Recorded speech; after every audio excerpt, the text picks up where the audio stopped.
Welcome to the Human Side of Money, a show dedicated to equipping financial advisors with the skill set required to work with emotional human beings on the emotionally charged topic of money.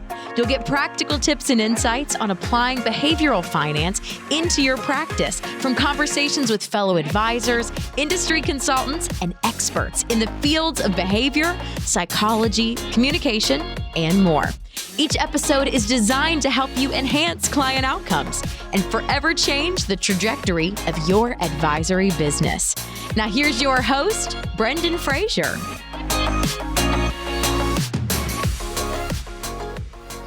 Michael Lecours, welcome to the show.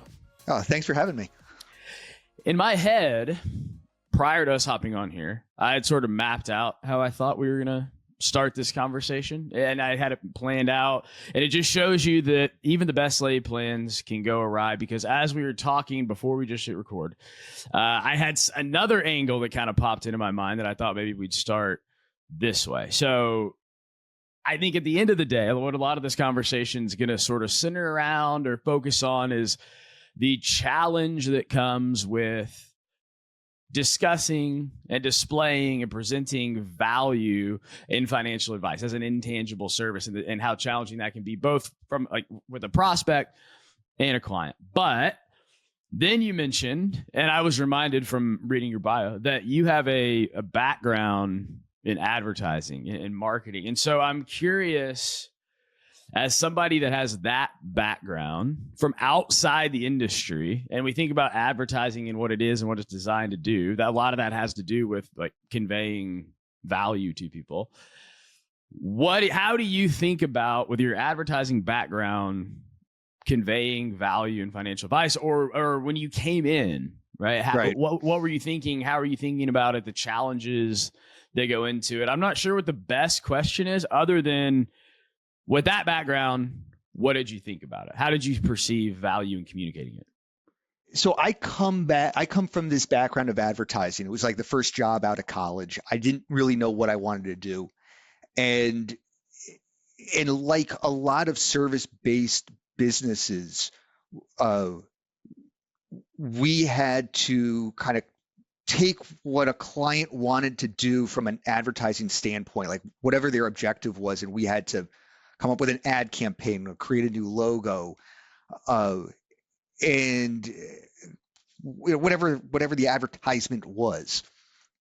But what struck us was that we would have clients that would come to us and say, "Hey, we've got a budget of $50,000.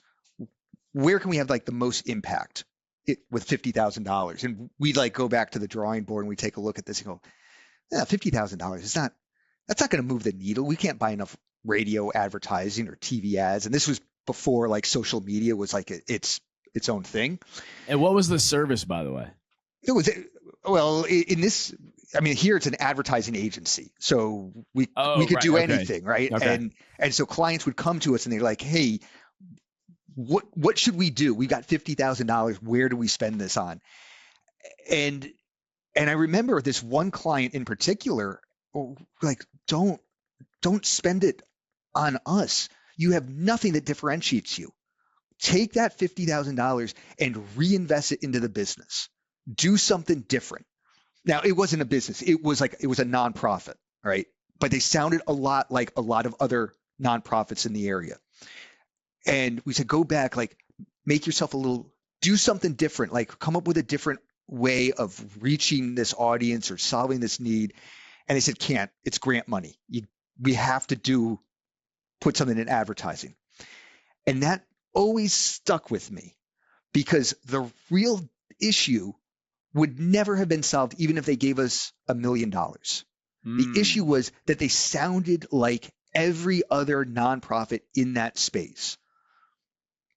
Okay, they were too small. There were too many big players already in that space. It was just noise for them. Like nobody would understand or even remember the message because they're so small. And they weren't willing to roll up their sleeves and dig in to do the hard work of figuring out how to differentiate themselves, to talk about how they could be providing value in that way. And so that really stuck with me. And And then as we started to go down this path more, social media was becoming more popular, and you were starting to see more thought leaders come out really talking about how you had to differentiate yourself. And then I felt like a lot of the ad agencies were getting caught flat-footed.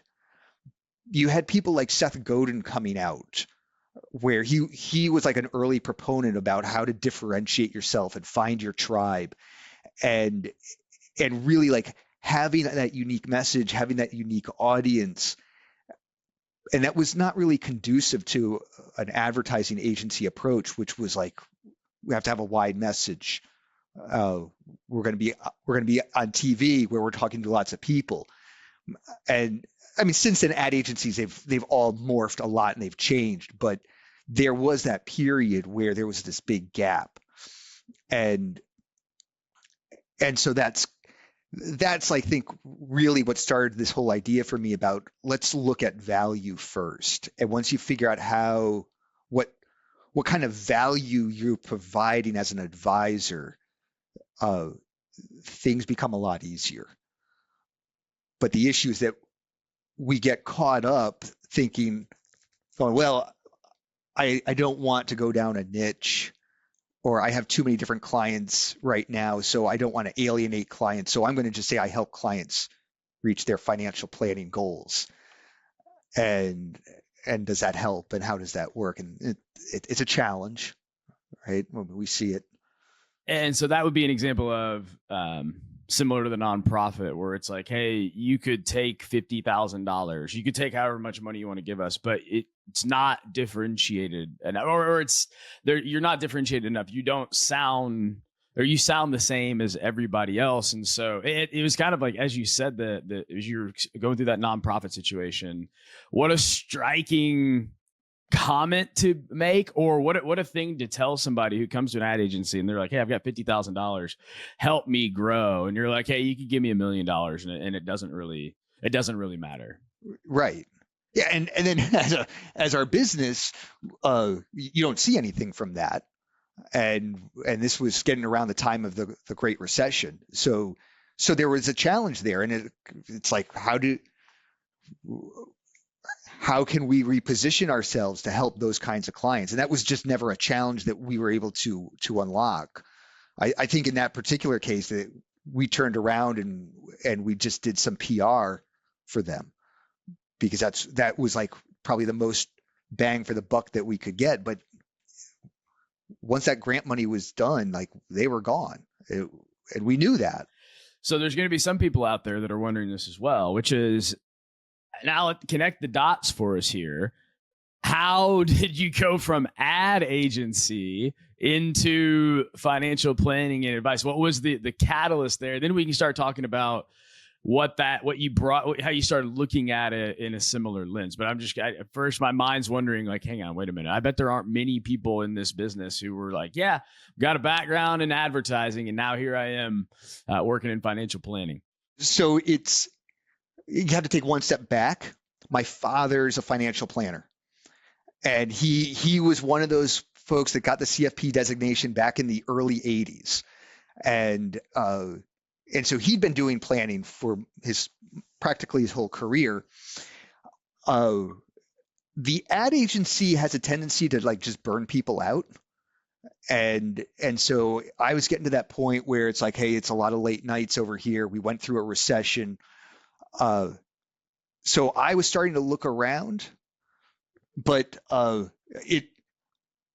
guess they're still packing up a little bit more within the ad agency space. I'm in Connecticut. We have a lot of clients, or we had a lot of clients that were in the financial services space anyway, right? Because we were the insurance capital of the world. And so I did not want to become a financial advisor. I didn't want to follow my father's footsteps. I thought it was boring.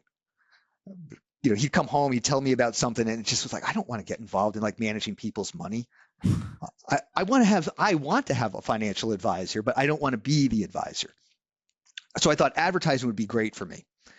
And so I thought that would allow me to learn about different industries, but because I'm in Connecticut, all of our clients were financial service companies, or the majority of them were.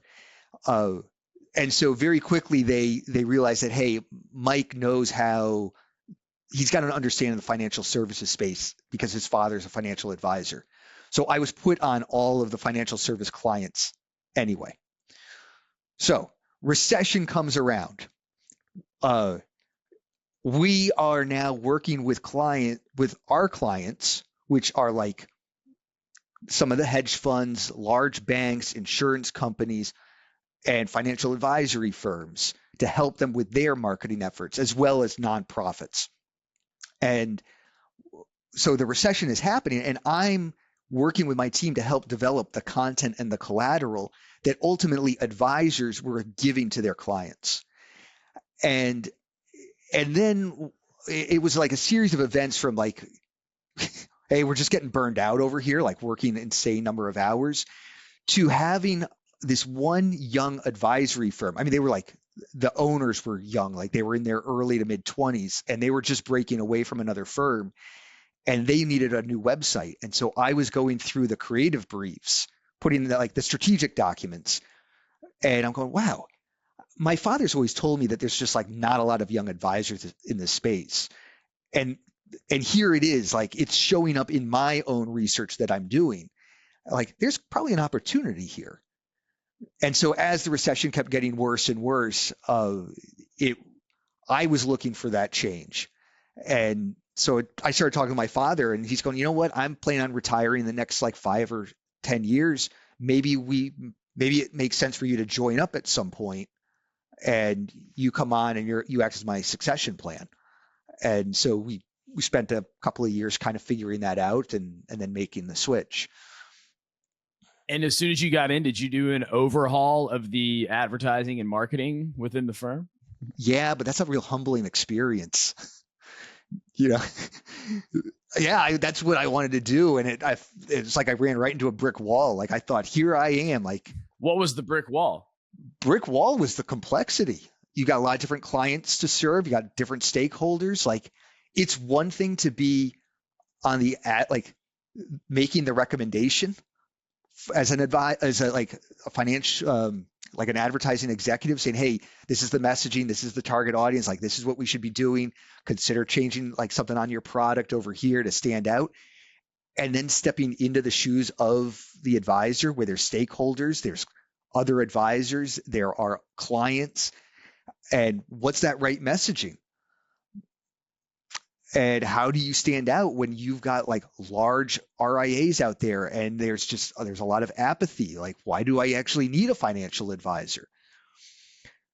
So it was like really humbling to think like, hey, we're going to be able to grow like gangbusters over here. But in reality, it's like, no, it's a challenging business over here.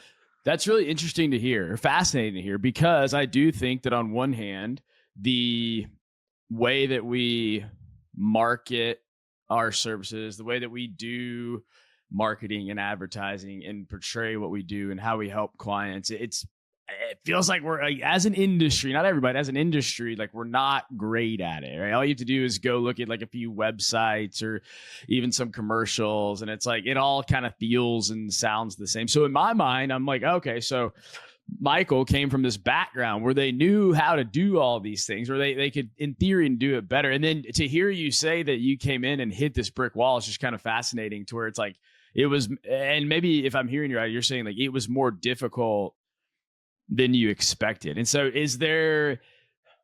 what did you do with that? Did you like power through? Did you rework how you thought about things? And as we're talking, I'm sitting here thinking like, this is probably why the majority of what you've written and what you've put out into the world for financial advisors is around value.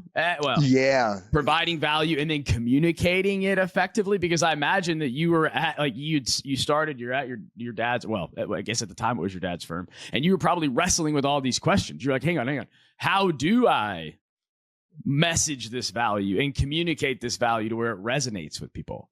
Well, yeah. So for us, the firm that I was stepping into, there were multiple advisors each one was very independent. So they had their own target audience. Okay. And each advisor did things very differently.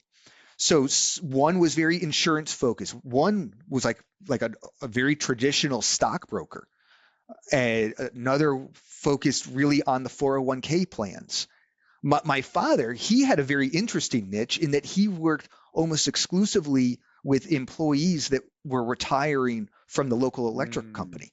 So those are all completely different brands, essentially, completely different messages. The value and the service you're providing is almost, it's similar but different across the board. Exactly. So from an entity level, like what messaging stands out? It's like you can't. But then to your point, like if you kind of look at it, you're going, well, there are like 4 or 5 different target audiences and services that we offer. It's like there was no niche, there was no uniformity, no uniformness to it, which a lot of advisors run into even within their own business. It's like, hey, we work with everybody. We help some people retire, we help others with student loans, and we do a little bit of everything. And it muddies that water so that there's no clear messaging that comes out from the firm. Yeah. Okay. Yeah, that makes a lot of sense. So you had so many different situations that you couldn't narrow in on one specific target market or segment unless you did it individually for each person.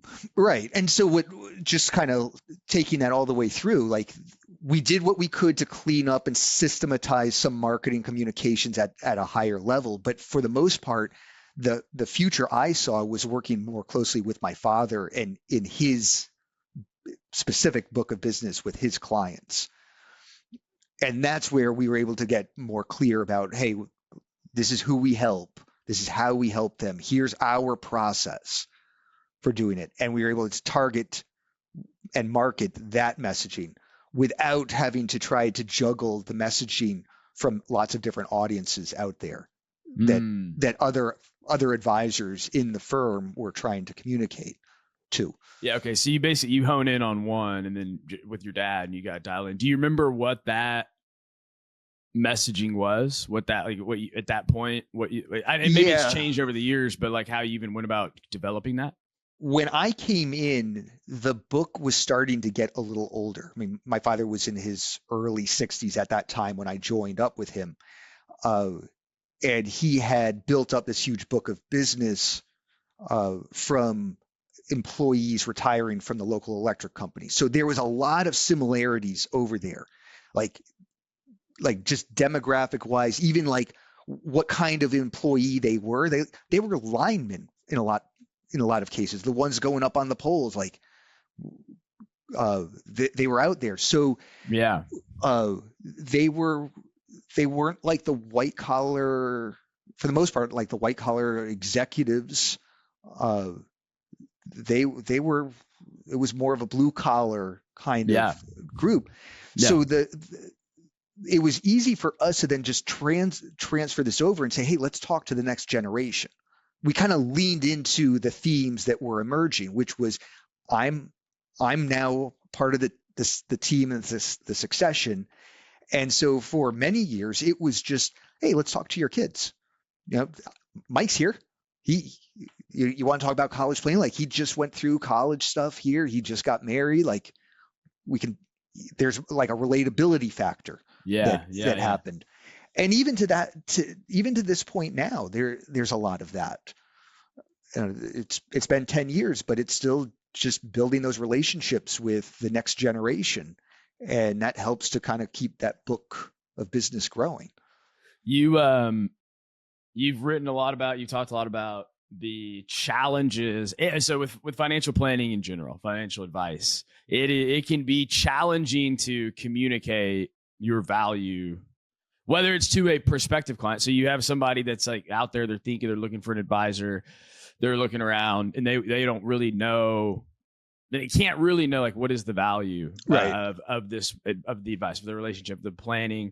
It can also be a challenge to continue to communicate or deliver that value to current clients. I mean, from the prospect lens, I remember telling somebody one time early on in my career going, it's so hard to figure out a way to convey to somebody just how impactful and powerful and valuable this is. It's like you just need them to experience it, and that way they can get it, right? If they can experience it, then they'll fully understand. But trying to articulate and communicate that without experiencing it was hard. So I'm wondering if you can kind of lay out for us what it is that makes communicating the value so difficult. I know that's an interesting concept there. So there's one article that I wrote on Kitsis.com a few years ago where it talked about kind of riffing on this concept of selling the invisible. Mm-hmm. It's a book that was written along this line of like, when you go buy anything, that's a service, you can't evaluate it until you experience it. And so you have a chicken and an egg kind of problem here that clients have to go through. And for any service, whether it's healthcare related or other professional. And so we have these, like, I think it's like a heuristic, maybe you'd call it, where there's certain signs that we look for as a consumer or as a client when we're going to engage in a service or when we're evaluating whether we want to engage with it. And so there's things that we look at. It's maybe, is that person, when they're showing up, that the advisor, the professional, are they on time? Because if they're not on time with a prospect, they're not going to be on time when they're meeting with you. And what does that mean? Like, do they not juggle their time well? Are they going to drop the ball on things? And so there's a series of those kinds of things that show up. There's another aspect there where it's about making planning more tangible.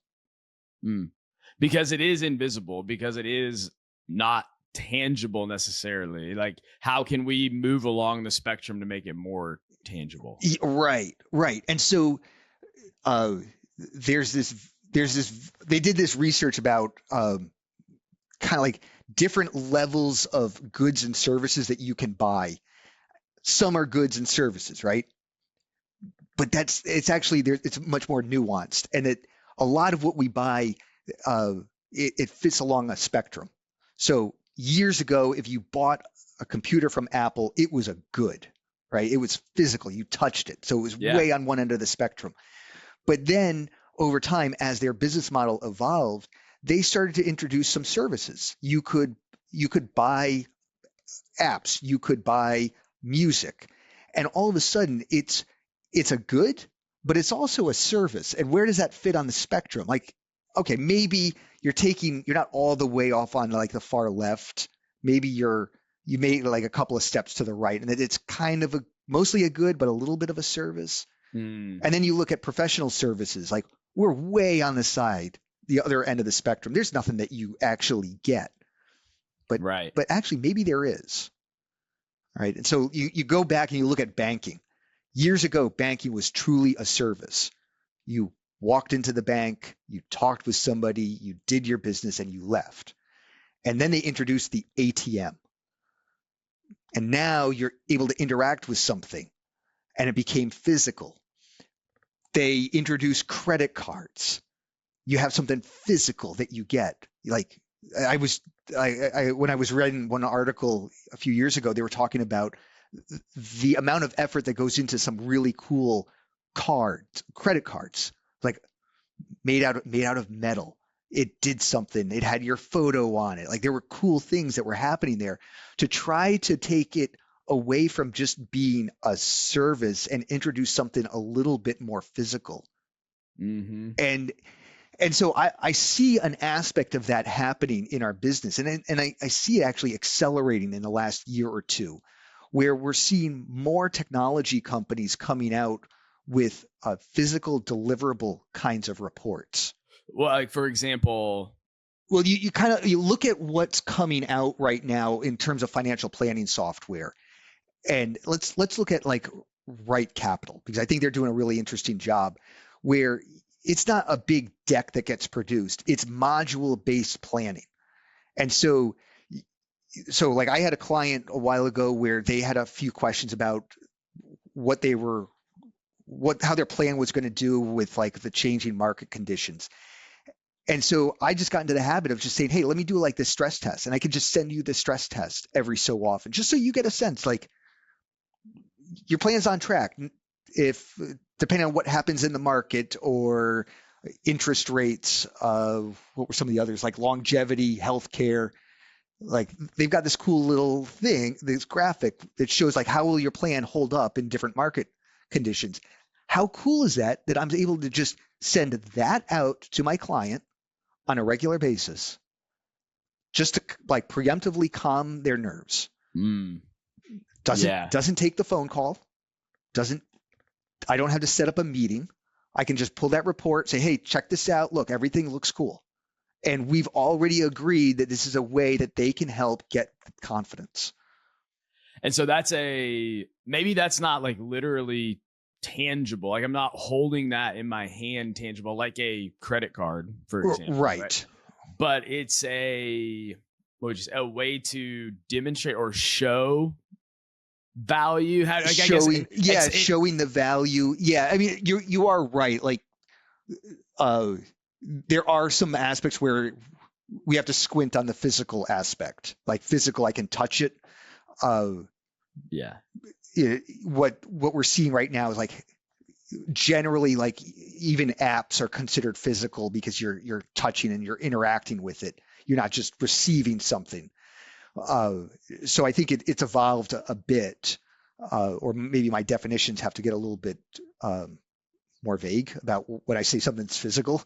But I guess that's another aspect of it too, is like you see how there's more and more different kinds of client portals that exist out there that allow a client to interact, do something to get some value, even though that they're not actually talking with their advisor.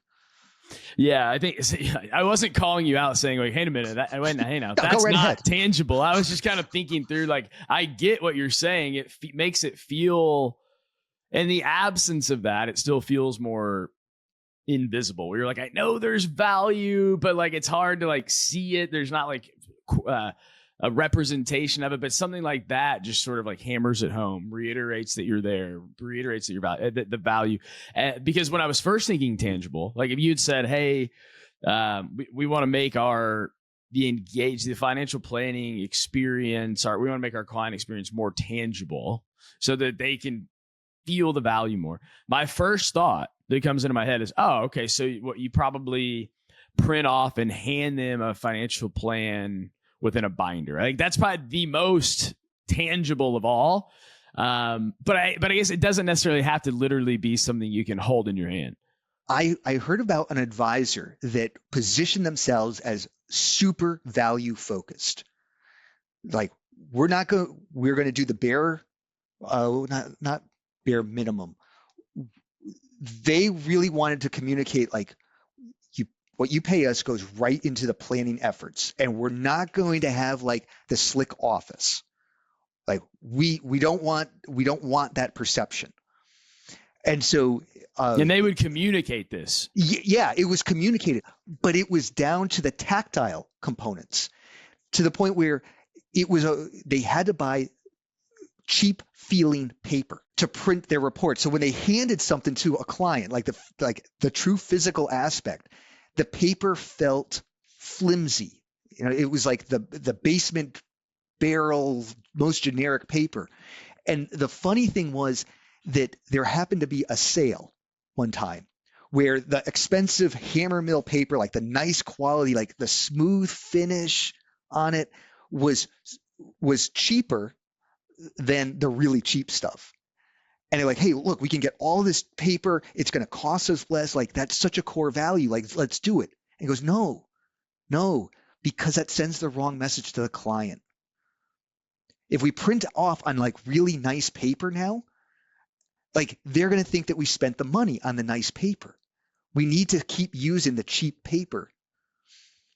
And so, but that goes into like this whole idea about how we evaluate a service, it's like if you walk in as a client, you walk into your financial advisor's office and it's like polished and it's beautiful and like flat screen TVs everywhere, that sends a message. Mm-hmm. And if you walk into a client's office and it's bare bones and it's simple, that sends another message. And now it's up to the advisor to figure out exactly what that message is that you want to send and what's going to be right for what you do. For that particular advisor, they wanted to make sure that it's like that those dollars that you're paying us, they're going in to make your life better. And it's not going in to fund this fancy office. Like that's how they looked at it. It's like, I want to be simple. Yeah. Yeah. It's always fascinated me that when it comes to, and it's an important thing to know, like when it comes to something an intangible service, like financial advice, you mentioned it earlier, the word heuristics. It's the idea there is like, when we're evaluating an advisor or a firm and we're looking for financial advice, by the way, just so we know, just to be clear, this was mentioned on an episode a long time ago and it stuck with me ever since, but this isn't most people don't look for a financial advisor often. It's not something where you look for it. You're trying to evaluate an advisor and then you pick one, but you do it 10, 15, 30 times to where you can hone this evaluation ability over time. There's no repetition to help you figure out how to do it. It's like, ideally, I'm doing this one time in my life, and no one's really ever taught me how to evaluate, what to look for, how to determine if this is the best place to go or not. So, but generally speaking, prospects don't really know what to look for. They don't really know what to evaluate. And then it's this intangible service. So when left to their own devices, they're going to be searching for things to validate, whether like subconsciously, they don't know it or not. And so I think of these things as like the invisible influences, the things that influence how our business and everything is perceived by a prospect, even if they shouldn't matter, right? Down to like, what am I wearing? What do I have on? What am I wearing? What does the building look like? In the article you gave you list a few questions that will be going through people's minds. Like, is the equipment modern looking? Are the facilities visually appealing? What are the employees well dressed? Are the materials associated visually appealing? I mean, I even think that you start looking at things like, does the website look up to date and like they care about it and like it's a viable business? I think at this point, that's something that you're going to have a lot of prospects that go to the website first. And if it looks like it was made in the 1990s, it's going to be like, what's like that even sends a message. The person that they meet, the first person that they meet when they walk into the office sort of sets the tone for, I went to the dentist a few weeks ago and the lady at the front desk was awesome. She was engaging. She was like, it was early in the morning. I didn't want to be there, but she brought this energy. She was engaging. And I feel like it completely changed the whole experience for me. Right. And so I say all of that to kind of point out, like, there are these invisible influences, even the way your office, like you said, the way your office is designed and set up, that affect our decision-making, that affect a prospect's decision-making, whether we want it to or not, whether we think that it should or not. These things that it may not be how technically sound are you when you give financial advice. It may be, were you on time? Because if you weren't on, you may be the most technically sound advisor that there is, but if you're not on time, that may signal to me that you're not on time with anything that you do. Are you going to be able to remind me to take my required distributions on time? And that may be an extreme example. But anyways, I say all that to say these things that we don't think should matter actually do matter, because it's intangible and they're trying to figure out, they're looking for things, heuristics to help decide, is this person somebody that I want to work with? Yeah. I think, yeah. And I mean, it shows up in, I mean, I know you're saying, yeah, we probably only hire one or two financial advisors in our lifetime, but we're constantly having to go through this exercise. Like, I had to go get a new furnace in my house recently. And so, yeah, I'm buying a good, right? But all these furnaces are basically the same. Actually, what the quotes were, they were all the same one. So now I'm evaluating based on the service. How are they going to actually install this? Are they going to do it quickly? And one guy, cheapest guy, It was the owner of the company. He showed up. He spent like an hour like figuring out how this was going to best go in. But I had to call him like 3 times to get the estimate. And then I had questions and I didn't hear back. So I called an assistant figuring he's probably busy. And then I didn't hear back from the assistant. And like, I see this truck all over town, but I'm falling through the cracks. Okay. So like, you think I'm going to actually like give this guy my business? What happens when the thing doesn't work? Mm-hmm. Right. Yeah. Right. Yeah. And then I had somebody else come in where it was like pure salesman. Like, person gets out of the car. This is all they do for a living is they just go around quoting new furnace installs. He walked in, he's like snapping pictures. He pulls out a printer from his briefcase. He prints out the proposal. And I'm going, okay, this is more expensive. What's this going to say here? Like, what's that experience going to be like? Probably going to be like more polished over here. Am I going to pay more? It turned out to be like an order of magnitude more expensive. But I felt like it was like, hey, this is part of a process. I ended up Is that who you went with? No, because I had some complexities that I started to introduce now how I wanted to heat and cool my house. And when I started to go down that path, the salesman was like, I don't know. I can't help you. And so he was getting onto his phone and he's calling up people that knew, trying to figure out how to actually like spec this thing out. And so I went, that's not what I want either. Like, I'm talking to a salesman, but it's not the person that's going to do the work. So there was a third option where this guy, he came over, he spent some time going through the project with me, and he was very clear, like, don't do it this way, consider doing it this way. Here's 3 options to consider. And he also had good referrals. I'd worked with him once before anyway. He wasn't the owner. It was what he did, but he came from the background of doing the installs. And so I felt a lot better working with him. And then when we did have problems, which we did, I just called up. It was amazing because I just called up and said, hey, I got this problem over here. I don't think the furnace is working correctly. And within an hour, there was a tech at the house fixing it. And like, now will I ever go anywhere else? Like, I went through, I saw like, where do they stand in the price structure? Like, he was right there in the middle, but the service was excellent. And I didn't feel like I was sold something. You know, I felt like we worked together to collaborate. It's funny you say that because I mentioned earlier that my wife's pregnant. Right? We're baby due any minute now, possibly ending this podcast just so we can go deliver a baby. And so a few weeks ago, long story short, we're doing this kitchen renovation. And so we had a couple people come out to like look at what we wanted to do and give us quotes. And so, mind you, the pregnancy is important here because we're on the verge of bringing a new baby into the house. This nesting thing is real, by the way. Everybody that's been there knows how real it is.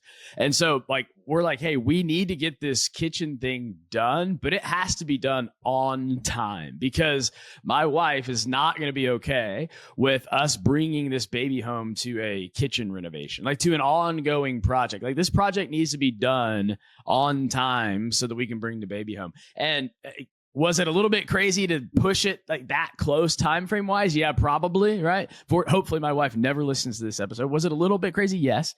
But that was our reality. That was our timeline. And so we had this one guy. So there's urgency there, right? We had this one guy that comes out.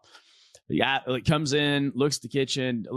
We tell him all the things that we want to do. And he's like, okay, great. And he does a great job of like, engaging and interacting and like asking us like, where are you guys from? Blah, blah, blah, building this rapport and connection.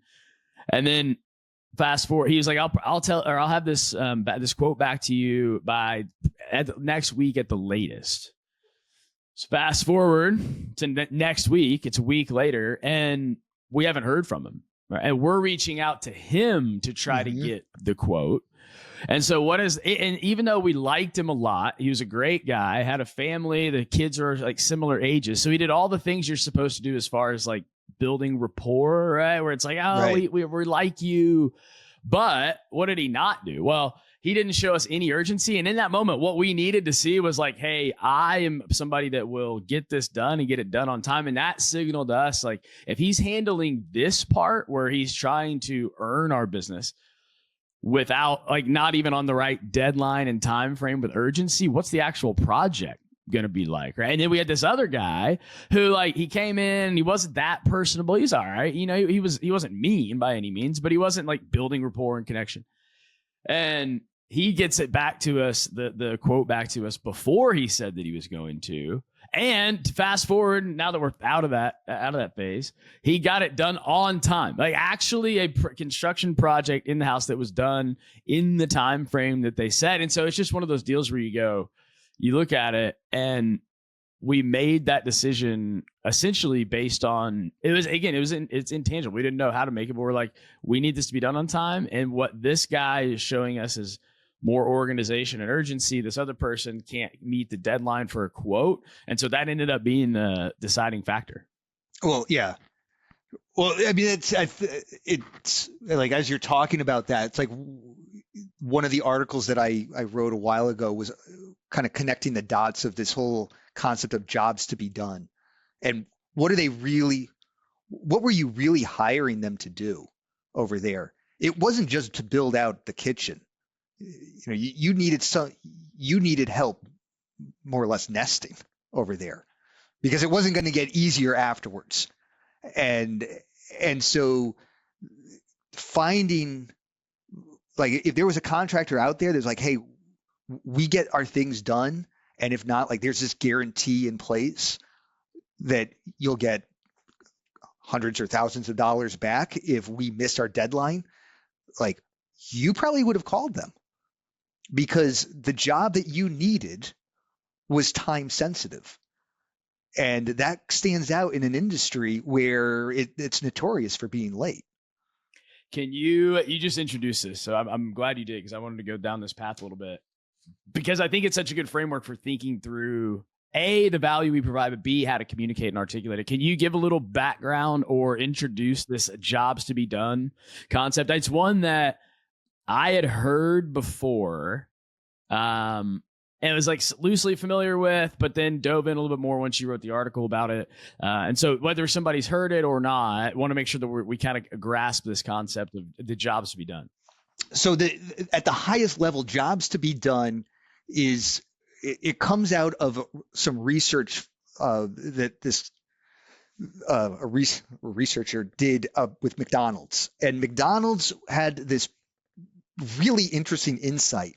They were tracking the sales of milkshakes, and they found that milkshake sales were spiking in the morning. First of all, that's ridiculous. Like, I don't get that. I mean, yeah, right. I mean, if you saw that, if I came to you and we were at McDonald's and I was like, hey, look at this analysis, I got a report here. It says that we've got a spike in milkshake sales in the morning. I would imagine our first reaction would be, that data got interpreted wrong. Yeah, it's got bad inputs. Yeah. So they ended up bringing in research, and they're like, could you figure out why people are buying milkshakes in the morning? Like, we don't get it. So that's what they did. They went around, they just interviewed people when they bought milkshakes in the morning, and they said, why do you want this? And the research came back very conclusive. They were buying it because they were about to go on their long morning commute, and they were going to be stuck in traffic. It was going to be a frustrating drive, and they wanted something to distract themselves. And a milkshake is a great thing to distract yourself, because it's cold, it's sweet. You don't just like drink it. You got to have to work for it a little bit, suck it up the straw. And that was a distraction from their morning commute. They weren't buying a milkshake. They were buying a distraction from their morning commute. And it kind of fascinates me too that they thought about it that way. Like, I would imagine that the initial response, if you ask, hey, why would you buy this milkshake? I'm sure most people at first were like, well, are you judging me? Because you probably are. Number one. Number two, it would be like, well, I'm buying it because it tastes good. Well, that was part of the research, was like, let's get down to the why over like here. The real reason. Yeah. Because you're right. And And I think that that's an issue that even shows up now. So there's the famous quote is that people don't buy 1/4-inch drills. They buy 1/4-inch holes. Go ahead, explain that just in case, because I do like this quote. And then also I'm going to add to it because I think the quote's good, but it's incomplete. But go ahead and explain that first. So, well, I wonder how far you go because I've heard a couple of other versions. But if I'm going to go to the hardware store and buy a drill, I don't actually care about the drill or the thing that makes the hole in the wall. It's so I make that hole. Yeah, that's what I need the hole, but the drill gives you the hole. Right. Yeah, you can't have the hole without the drill. So this is where, when I first heard this quote, I was like, "That's good. I like that." And then I started thinking about it more, and it's like, hang on, that's not the full picture. Right? Like, you don't want the 1/4-inch drill. You don't even want a 1/4-inch hole.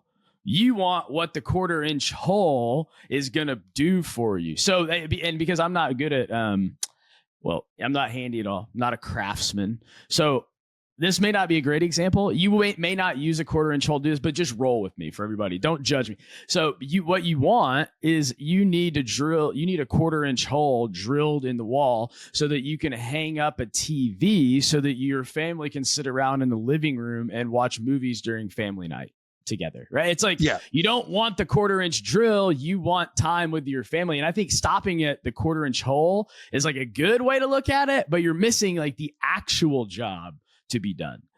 That's okay. So that's interesting. There's a cool visual out there. If you type this in, it's pretty common out there. It's called the elements of value pyramid.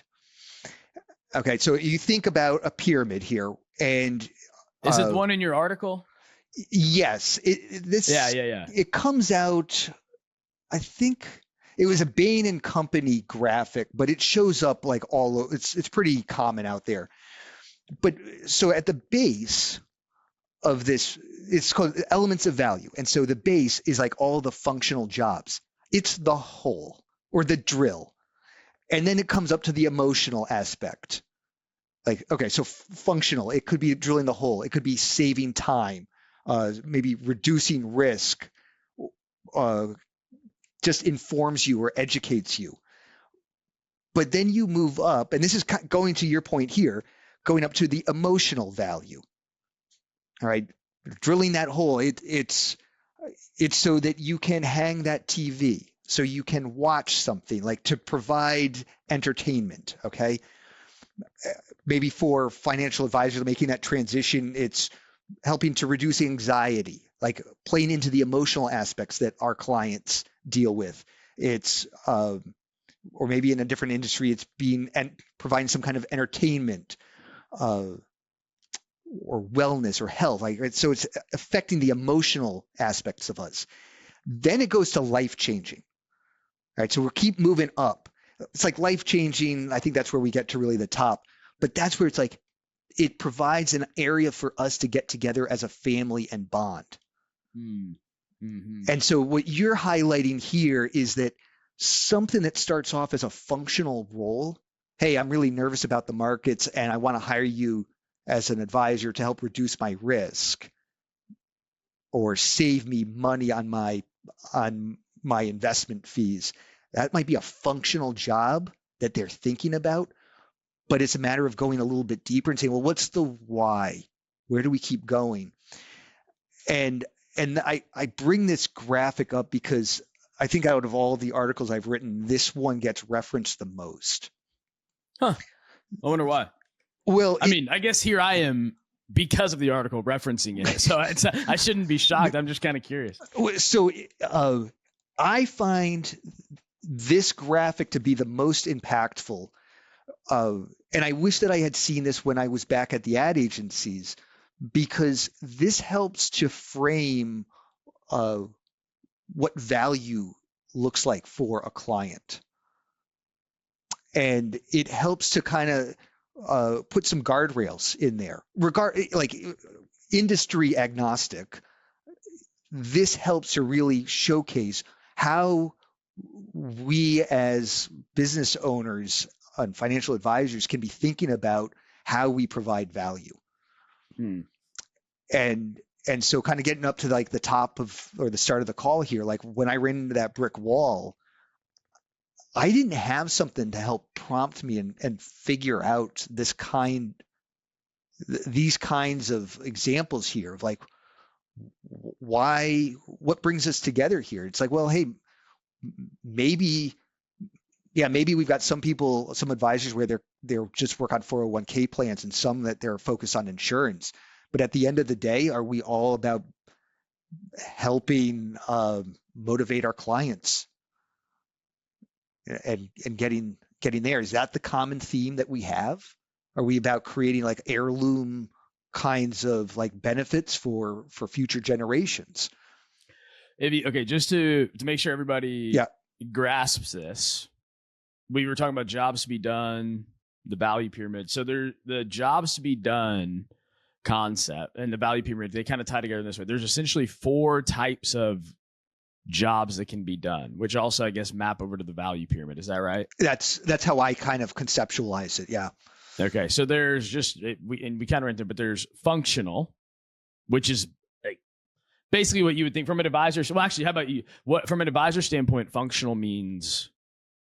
Well, we look at it through the lens of an advisory business. So functional is like really I go with like helping me get a better rate of return on my investments. Let's reduce the risk in the portfolio. Let's save me money on my taxes. Help me retire. Debatable. Like okay. I'd ask we'd ask a follow-up question there. And what is that? I mean, that give me, I want to know when can I retire? Okay, that's functional. Like you plug the numbers in, you give me the date, I'm going to walk away. I'm fine. Right? Okay. But right, yeah. But if you say I want to retire, and I say, well, how come? What are you thinking about?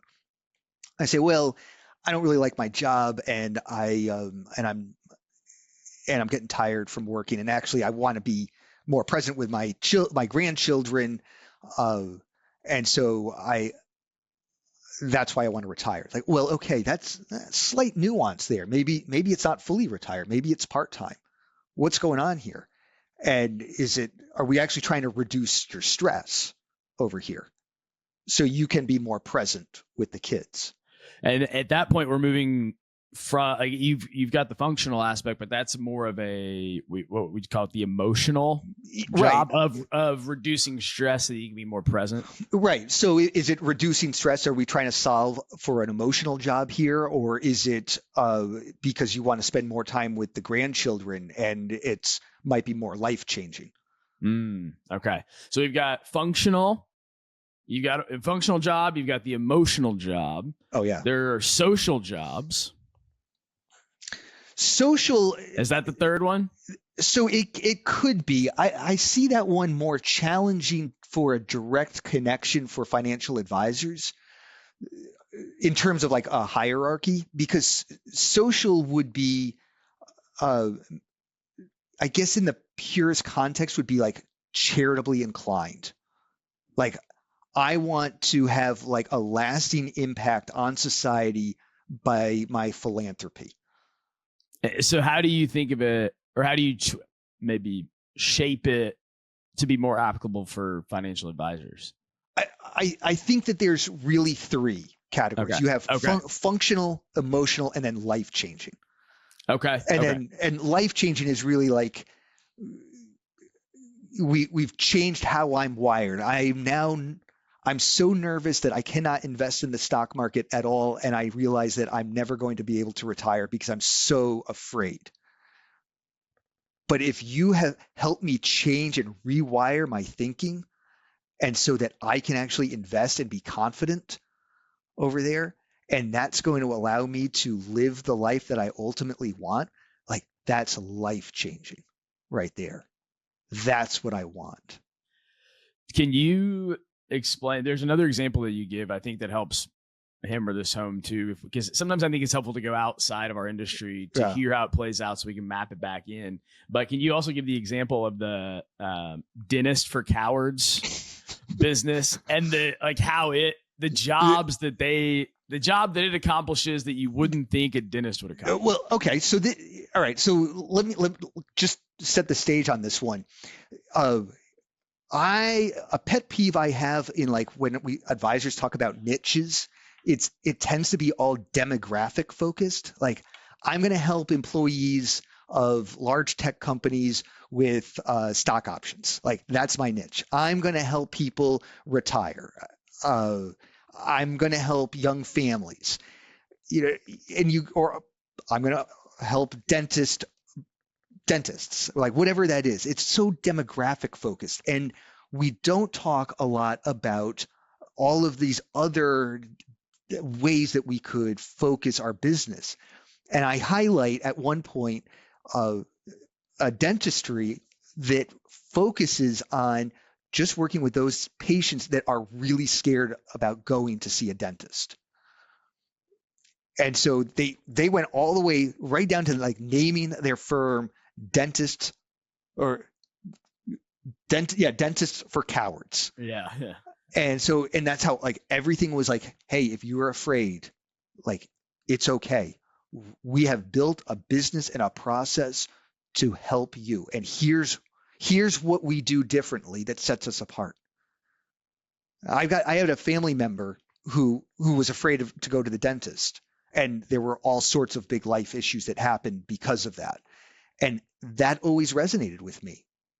Like, wouldn't that have been great if Dentists for Cowards existed at that time, where she could go and not feel judged, and not for the lack of her dental hygiene, and they had processes in place so it didn't hurt her like crazy, or they did it a little bit differently to accommodate her.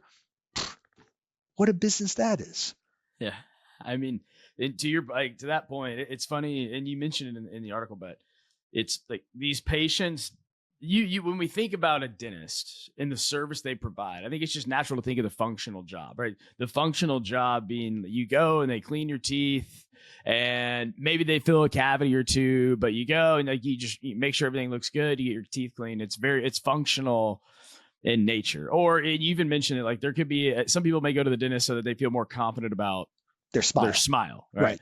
I know in the book, Alchemy by Rory Sutherland, where he actually talks, when we mentioned earlier, these invisible influences, things that like matter though they shouldn't. He talks a lot about that in that book. We had him on the podcast, episode 37, and talked a lot about that stuff. But he mentions in there that most people think that they go to the dentist for these functional purposes, to get their teeth cleaned, for example. But what they're actually going for is something different. They're actually going because they want to feel confident about their smile, or they want to make sure that they don't have bad breath when they're hanging out and talking with people and in a room with people. And it's like we tend to think that we go for functional reasons, but when you actually sit down and ask people why they're doing it, the functional reasons usually just like the introduction. There's maybe an emotional job or a different job to be done. But it's just funny to think that like in this Dentist for Cowards example, the value isn't in the functional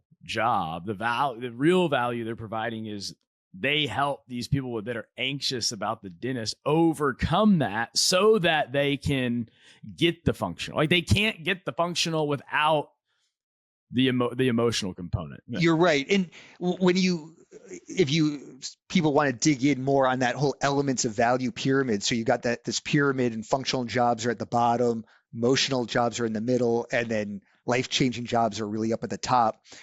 A lot of the examples, when they look at other industries, really try to connect the dots and say you should have like a couple of functional jobs that you really try to lean in on and say, hey, this is what we do.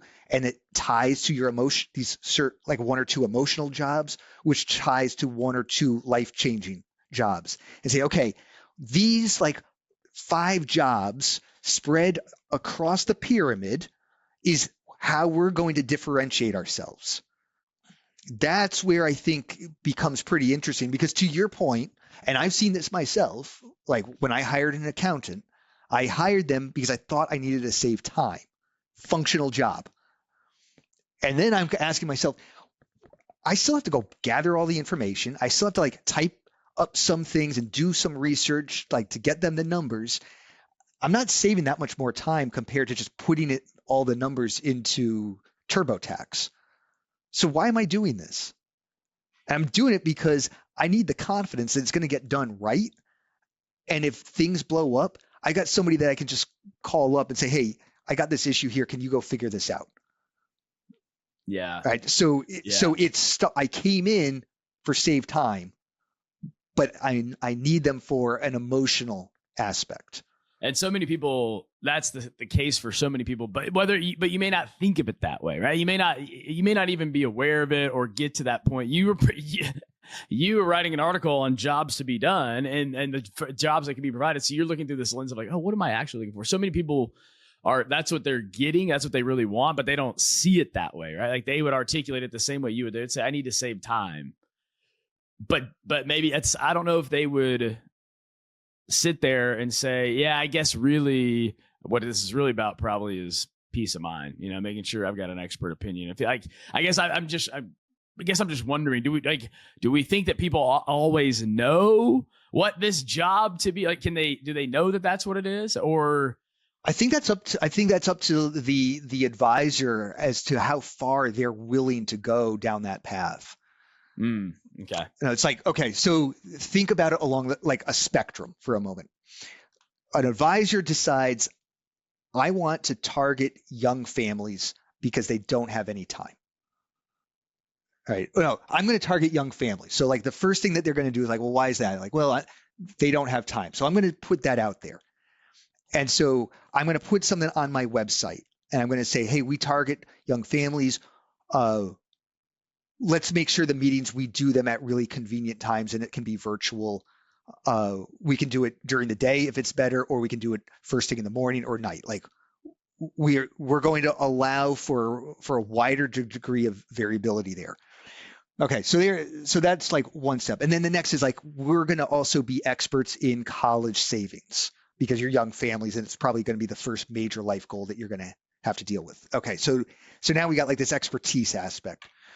But you can keep moving that out on the spectrum, and then all of a sudden you could have like be totally known for working with young families. You could be the ones where bring your kids in, we'll have the meeting, and in the room next door is like a play area, and we have a trained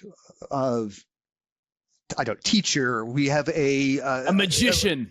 Somebody like we do this thing over here, and so and then afterwards they'll stay here for the next 2 hours or hour and a half, and then you go out and have dinner, and so you go and you embrace that more and more, and you lean in as to why they're hiring you in the first place. Yeah. So it's a matter like, where do you feel comfortable with that, and over time, how far do you want to lean in on trying to solve those needs and those pain points to provide value? Okay, so I think that's a good bridge or transition to what I was going to ask you next. But real quick, do you know somebody that's what you just mentioned, having the room next door? No. Do you know somebody that's done that? No. It's a pretty good idea. Did you just come up with that on the spot? No, I had that before, like thinking about this, like just to kind of explain how the extent to which we as advisors want to focus in on a target audience goes beyond just what we talk about and what our expertise is and how we talk about that. It's a spectrum, and it can go very far, and it can go to a point where advisors won't feel comfortable because it gets too far outside their comfort zone. But that's where some really cool things could happen. What's this spectrum? Well, it's the spectrum here where it's like on one side, you could just tell people like, hey, I work with young families.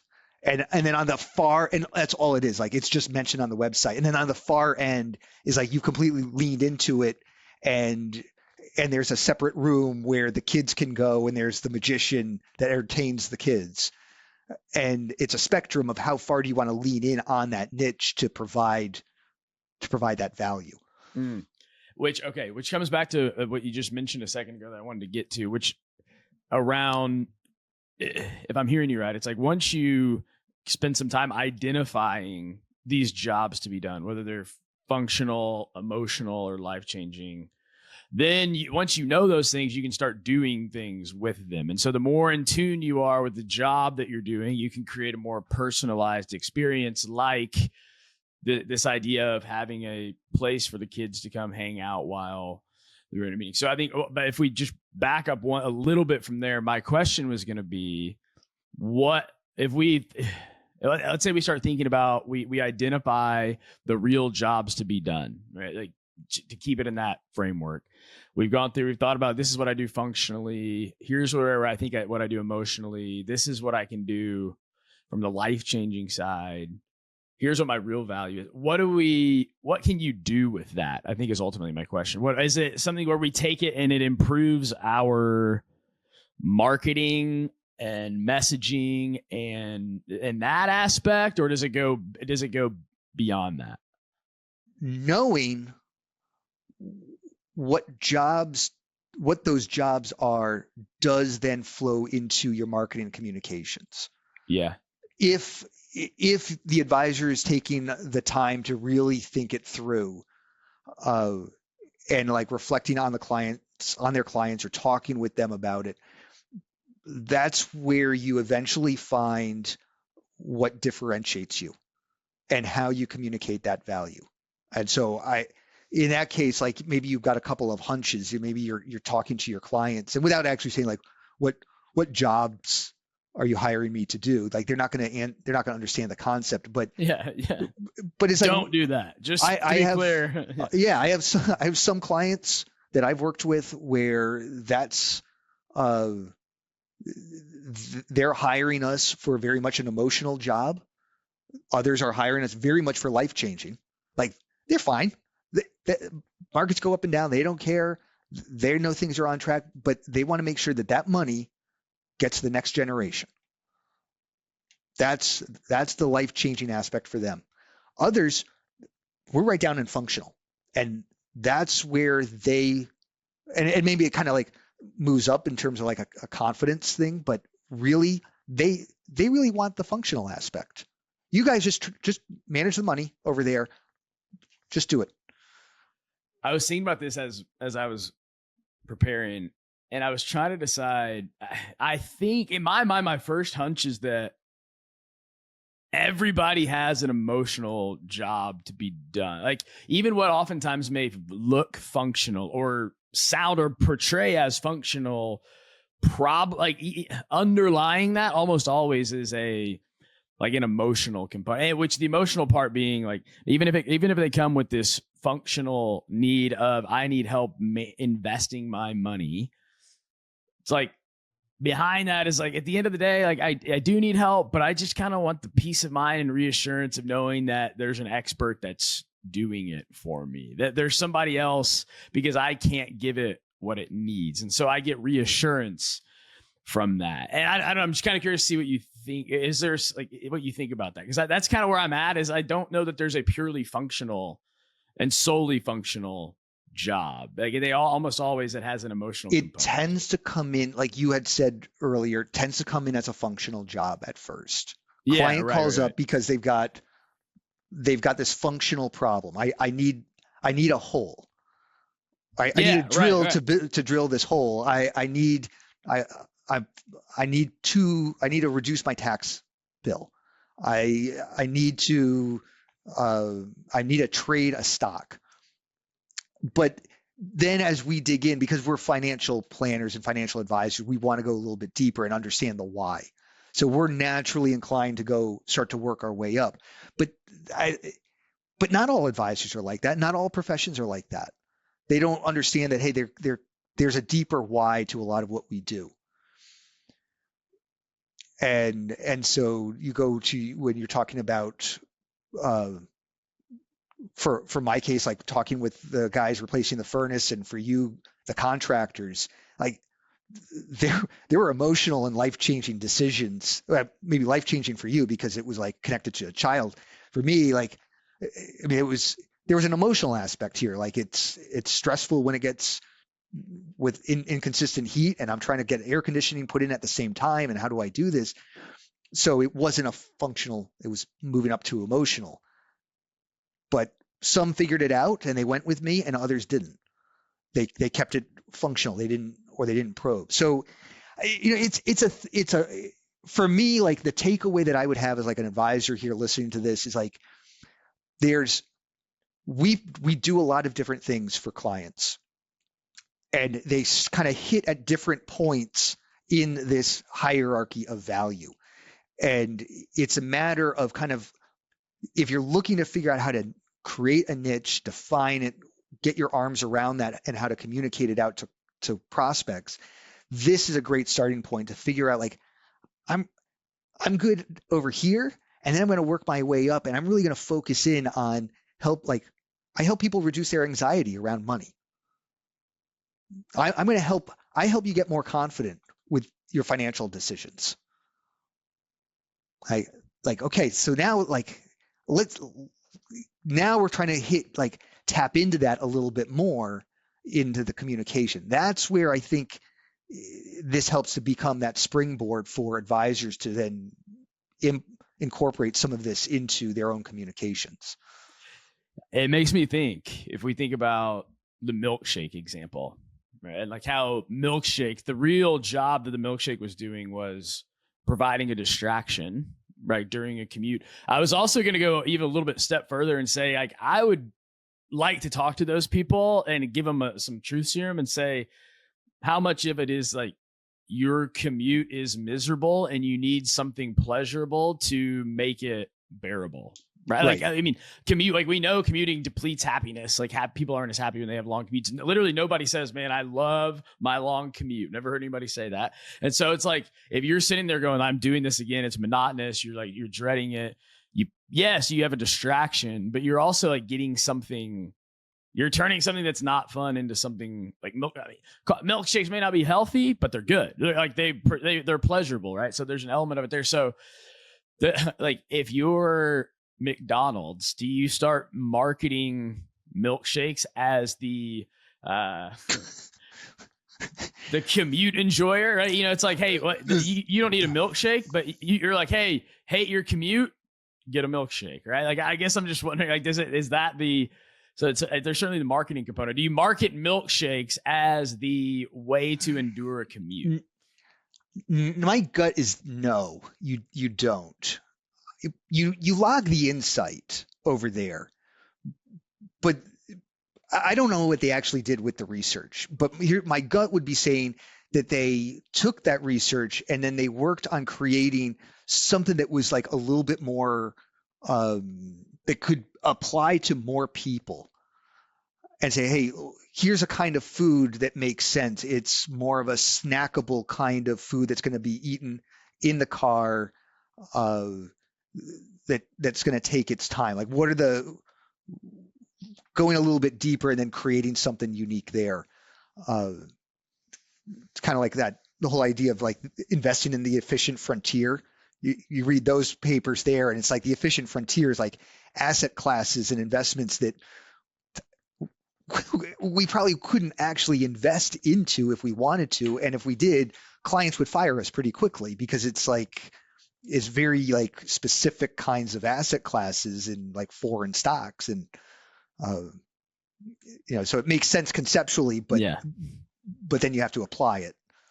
Yeah. The example that comes to mind where they actually do take the different job to be done and market it that way is I was watching TV and saw an Airbnb commercial pop up, and I'm not going to get it exactly right because I was trying to go find it, but I couldn't track it down. But they've been running these commercials on, like, not on why you should use Airbnb as a platform to find a place to stay when you go on vacation. They're not saying, hey, here's a better alternative to hotels. They're not saying, hey, here's how you can stay in a house instead of a hotel room if you hate hotel rooms. It was like, hey, we're Airbnb. We're a platform where you can create family memories and experiences together.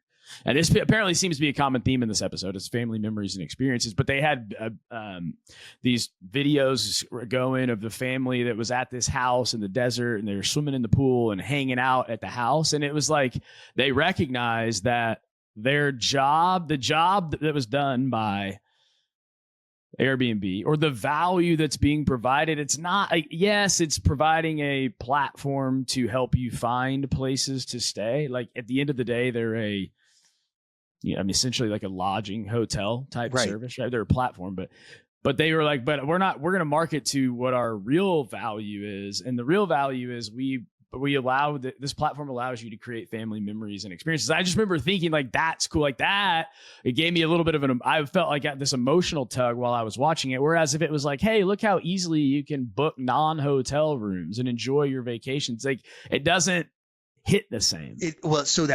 I love that example, because that's where somebody's coming in for a functional need. I need lodging for my family, but they're really selling it as like, what's the ultimate benefit here? Is that you have the family memory. So they come in at the bottom thinking that they need a hotel room, but then you're going, actually, yeah, Airbnb would be better because we have our own kitchen, we have our own space, there'd be bedrooms, and we could get together. That's so much better than a hotel where we're going to be separate in the whole hotel. And so, yeah, like that's where you're connecting the dots, where you're saying, okay, we're coming in, we're satisfying this functional need down here, lodging, and we're connecting it to family memories up at Life Changing. And let's draw that line. While we're talking about this, there is one other thing that comes to mind that I think is really important. There's an article out there. It was written by Morningstar, and they basically said that they did this research about asking clients about their financial goals. And they found out that there's this psychological aspect that happens when you don't just ask a client what their financial goals are. You're giving them a list. And when you give them a list, they're more likely to change their mind about what their top financial planning goals are. Right. So here it taps into this psychological aspect of when you make plans to go to a restaurant. And you're like, we're going to go to an Italian restaurant. So you get in your head like, oh, Italian restaurant. I think I'm going to want carbonara. But then when you get to the restaurant, you see the menu, you hear the specials, you're like, I don't want carbonara. No, I want this chicken parm. That sounds amazing tonight. That same psychological thing shows up when you're presented financial planning goals. And so they did this. They sat down, they presented the goals to clients, and it was something like 80% of these people that saw a list of planning goals changed one of their top 3 goals. Yeah. And even for myself, when I went through the exercise, I changed one of mine. So like just for a moment, like the other business that I have is fpPathfinder. We make checklists and flowcharts for advisors. And so we took that research and we made it into our own guide. And that's one of the most popular guides because it helps advisors prompt this kind of question over here about what as a client am I really trying to solve for? Is it a functional thing, or is it more of an emotional aspect, or is it life changing? And where do we show up there? Yeah, we actually, so Samantha Lamas was one of the people on that research. We had her on the show, episode 25, where she took us through like the research that they did, what they found, what it means. So if anybody wants to dive in more to that, episode 25 is a long time ago now, but wow. Samantha was on and walked through that with us. Did you know that episode number off the top of your head? Yeah. Oh my gosh, that's amazing. I'm as we get more and more, I'm not getting either. I'm getting older and less sharp, or the number of episodes is making it a little bit more elusive in my mind. But I'm trying to still have it so that in situations like that, I can just like reiterate it for anybody that wants to know. So one last thing from my vantage point that I was going to hit on real quick, as far as the benefit of understanding your job to be done, or the job to be done / the real value that you provide, is like, yes, I do think that in a way, or one of the main benefits is just from a marketing communication perspective, right? Like it'll help you get better at explaining what you do, articulating what you do, and the value that you provide. And you can connect with more people because people don't sit around going, man, I really need help putting together a comprehensive financial plan. But they might say things like, man, I'd really love somebody to be the expert to give me more peace of mind when it comes to my plan, right? So there's value in communicating and resonating with people. I also think that understanding not just the functional job to be done and the functional value, but the emotional and the life-changing is important as it relates to the client experience, and being able to look at it through the lens of, if I know that I'm not just here to build a financial plan, I'm not just here to run retirement projections, if I'm not just here for functional purposes, I'm here for to help them sleep better at night. I'm here for validation, right? I'm here to create memories or to help this person figure out whether they really want to retire and spend more time with their family, or if they should fully retire, if they should maybe just do like a semi-retirement. Knowing your not functional but real value allows you can start building your entire client experience around that. Or it's just a good reminder when somebody calls in and they're worried about the market. It's like, hey, you're not here to run another projection, Monte Carlo projection, to show them that things are going to be okay. They're seeking reassurance. They want you to help reduce their anxiety. And I think even just knowing that your value goes beyond a functional job is great in terms of relating to clients and catering to clients and delivering a better experience. I also just think it's good from the mental perspective, the mindset of value and the value that you provide, right? Like we get this imposter syndrome where they could probably do some of this. Is it really that valuable? I know I'm saving them time, but it's like, no, you're doing something beyond just a functional job, and that value basically can't be quantified. So I just want to add, yes, it's marketing and messaging. It's also a good guide for how to relate to clients and build a client experience around your true value. And it's great for battling imposter syndrome, or if you're ever questioning the real value you provide. It's good to know, I do these functional things, but I also do these things that are life-changing. Yeah, I love that. And as you're talking, there's other things to bring up. So, and I know we're probably closer on time, but the idea of having a customer journey map, where you're talking about, hey, what do I want clients or prospects, depending on the stage, what do I want them to get out of this initial meeting? What do I want them to get out of the first year? What do I want the typical year to look like? How often am I reaching out to them? What am I sharing with them? And having that laid out, and then tying back to, well, how is this getting back to the value I'm trying to provide? Right. From that hierarchy of value, if I send this deliverable report over here, is this tying back to how I'm helping provide more confidence? If not, don't send it. Don't do it. Right. Yeah. It becomes your lens for figuring out, is this worthwhile or not? Right. Right. And it's so if I'm going to if I'm trying to help people reduce anxiety, and then I'm sending out, and I know we have to do it, but sending out your monthly statements, and they're going to see markets going down. Okay, that's not conducive to what you're trying to accomplish. So what can you send out separately to support that and get them to reset and look at the bigger picture? Right. Yeah. Great examples. Thank you for adding that on there, because that was you took my roundabout way to say it and gave actual practical examples. I very much appreciate that. But no, I think that's exactly right. I also love the idea of the client, mapping out the client journey. What's the purpose of this step? What's the purpose of this? How are we helping reduce anxiety here? How are we helping to give them back more time here? How are we providing a life-changing experience here? Maybe, just maybe, that'll be the next article that you write for Nerd's Eye View. Just throwing that out there. Maybe. Yeah. All right. Before we go into the rapid fire 3-pack, anything else that you feel like we didn't touch on needs to be said? Anything you want to put out there?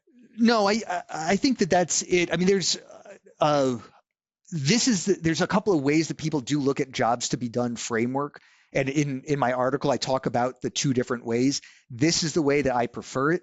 but I think it should be at least noted that some people look at a job and they break, like when somebody looks at a job, there is a way to break it up into multiple steps, like all jobs. There's a framework there. And I think it's like, I've got it up, there's like 8 steps about starting with what's the objective. And like, regardless of industry, regardless of what people are doing, there's always, I got an objective I have to figure out, and there's all these steps in between. And then it ends with making modifications and concluding the job. Okay. So you have all these steps. And what ends up in this other complementary research, they're trying to find ways where advisors or clients might come in and they might go, I know what my objective is. And I can work my way through like 6 of these steps, but then I get stuck on one of them. And I can't figure out my way to get down through the rest of this on my own. So I need to hire somebody to help me. And so it's a different lens to look through the jobs to be done framework. I think that the 2 frameworks kind of fought over which is like the true jobs to be done framework, and they both try to like take credit for it. The article tries to illustrate 2 different ways of looking at this. Yeah. Okay. Yeah. And we're going to link to the article in the show notes. So, but the thing that I like about that framework is it helps you, it's a good way to help identify what your real job to be done is, or where like the real value lies, right? So for anybody that's listening and they're like, okay, I get this conceptually, but I still need some help trying to dial in or figure out like, what is this real value that I'm providing? I think that's why I liked that framework, because it walks through step by step, and you go, okay, where are my clients hitting a roadblock in these 7 or 8 steps? Here are the 8. Where are they hitting the roadblock? And if that's where they're hitting it, most of the time, that's my value. If they know what they're supposed to do, but they can't get over the hump to do it because it requires taking the time to gather all your information and research the answers, then that'll inform you on what like one of the primary points of value that you provide is, if that's where a lot of people are getting stuck. Yeah. So it's a good way. If you're sitting there going, how do I identify, what's another way that I could go about identifying this systematically? That framework's in the article, and it's a great way to look at it. All right. Rapid fire 3-pack of questions if you're ready. I'm ready. All right. You get to gift 1 book to everybody that's listening. What would it be? Checklist Manifesto by Atul Gawande. Why am I not surprised? Go ahead and explain why I'm not surprised. Okay. Well, so the business where I spend the most amount of time is fpPathfinder, where we make checklists and flowcharts for advisors to help them educate their clients on financial planning topics. And this book, Checklist Manifesto, was an inspiration for us to create the business. And it's just chock full of really interesting stories about why process is so important, and how the narrative is Atul Gawande basically was doing research and trying to figure out why there were all these health issues. And the solution was a checklist. And it's the whole story about what he did there, and then how he went down this whole path about where checklists show up throughout many different industries. Yeah. That so not surprising, but also great business. I mean, I've used it multiple times. We'll link to that in the show notes as well. Who is the best listener in your life? This one is tough for me to answer, because I've got a lot of people in my life that are great listeners. And so it shows up. My business partner on the advisory firm, she's awesome with that. My parents are great. My wife is great. But the reason I chose my wife is because I've been watching how she talks and listens to our 2 girls who are 10 and 8. And the amount of empathy that she shows in like understanding like what those problems that little kids face, and understanding how to talk with them and relate with them and ask those follow-up questions, it blows my mind. I mean, she does, it's seemingly it's second nature to her. But then when she's gone for the day and then the kids are asking me questions or something's coming up and I'm trying to talk with them, I'm going, I wish Jess were here. She would intuitively know how to navigate this situation. Yeah. We were talking about stress tests earlier. Nothing will stress test your communication skills quite like having kids, right? Like it'll truly put them on display, and like the things that work will shine and the things that don't are quickly exposed. Yeah. Yes.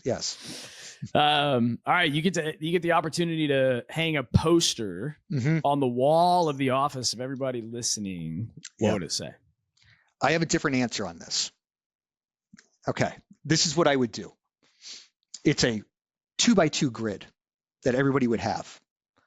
And it's laminated, and it comes with a dry eraser marker. Okay. And in the labels for these grids, so you look at the top, the upper left quadrant, it says things that I'm great at doing and I love to do them. Okay. And now you move over to the right. So now you're in the upper right corner, and it's things that I like to do and I'm good at them. Just like, I don't love it and I'm not great, but I'm pretty good at that. And then you move down below. So now you're moving out to the bottom two boxes and off to the left. You're putting in, what am I good at doing, but I don't like to do? And then you move over to the right, and it's the things that I don't like to do and I'm not good at. So if you kind of like look at that upper left quadrant are the things that it's a space where you can write in all of the things that you love to do and you're great at doing it. And then the lower right quadrant is all the stuff you hate to do and you're not even good at it. And that's the area to delegate. And I love that framework to keep that up front and center with the pen handy. So when something comes up and you're like, why am I doing this? You can just go write it down real quickly. And then once a quarter, you can stop and reflect and say, is there anything I can take off of this list that I don't like to do and I'm not even good at it? And either delegate it, automate it, make it go away, and then lean in on the things that you really love to do. Yeah. You're gonna love this, by the way. It's not great for anybody that's listening, but I'm showing him a yellow sticky note at the moment that I've had on my desk. I've kept here for the better part of a year or so. Now, should I turn it into something other than a sticky note? Probably. That would probably be a good idea. But it's essentially that same quadrant that reminds me, here are the things to keep doing. Here are the things to definitely delegate. Here are the things to evaluate. Here are the things to automate. But anyways, so I've got essentially that quadrant. It sits on my desk almost all the time. And I look at it fairly often and go, all right, this is a good reminder. What am I doing that I don't like doing? And I'm not necessarily good at, and how can I have somebody else do it? So it's not on a poster here. Maybe it should be, but it is on a Post-it. We're all virtual and our business here, and we have versions that we keep up on Google Slides for ourselves. And so I go through once a year at least, and I just pull that up for myself, and I just go through it like, what's changed? What's different? Yeah. Great exercise. It's a great idea. For anybody that wants to know more, find out more, we're going to link to the articles in the show notes and fpPathfinder. Is there anything else, anywhere else they can go or do to find you and learn more? Yeah, I mean, those articles are there. There's other articles that we touched upon that I wrote for kitsis.com.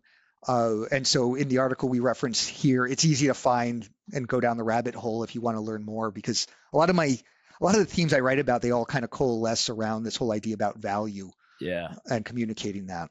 Yeah. Well, we'll link to that. Michael, thank you so much for being here. We appreciate it and enjoyed it. Yeah. Thank you so much for having me. Content here is for illustrative purposes and general information only. It is not legal, tax, or individualized financial advice, nor is it a recommendation to buy, sell, or hold any specific security or engage in any specific trading strategy. Results will vary. Past performance is no indication of future results or success. Market conditions change continuously. This commentary reflects the personal opinions, viewpoints, and analyses of the guest. It does not necessarily represent those of RFG Advisory, their clients, or their employees. The commentary should not be regarded as a description of advisory services provided by the guest or RFG Advisory or performance returns of any client. The views reflected in the commentary are subject to change anytime without notice. Advisory services offered by investment advisory representatives of RFG Advisory, a registered investment advisor. The guest and RFG Advisory are unaffiliated entities. Advisory services are only offered to clients or prospective clients where RFG Advisory and its representatives are properly licensed or exempt from licensure. No advisory services may be rendered by RFG Advisory unless a client agreement is in place.